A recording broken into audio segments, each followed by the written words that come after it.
Mapalad na nakaligtas ang isang padre de pamilya na kinilalang si Jonel Legutom matapos itong matuklaw ng isang summer cobra sa kanilang tahanan. Ayon sa biktima sa eksklusibong panayam ng Radyo Bida, nangyari ang insidente dakong alas 10 ng gabi habang palabas siya ng bahay.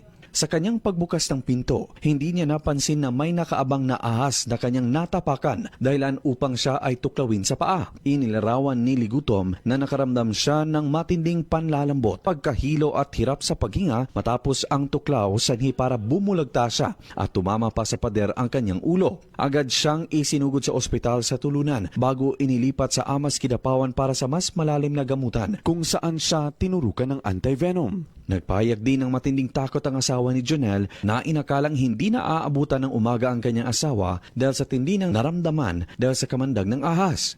Sa kabila ng hirap, laking pasasalamat ang pamilya na libre ang bakuna o anti-venom na itinurok sa biktima sa Provincial Hospital, bagaman gumastos sila para sa iba pang gamot. Naniniwala si Legutom na mula sa taniman ng saging sa likod ng bahagi ng kanilang bahay ang naturang kobra. Pag katumban ko, yung kainom lana, kay lago mo naman ko. Kung dughan nga, gahuot na kong ulo, galingin. Ano ko luspad na ko, ay kung ipainom lana, patay ko. Salamat ko kayo nabuhi ko.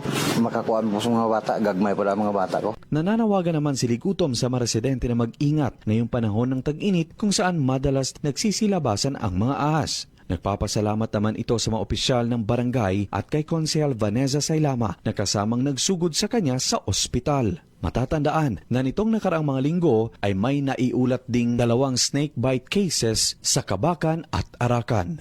Luigi Alan Tutor, NDBC, Bida Balita.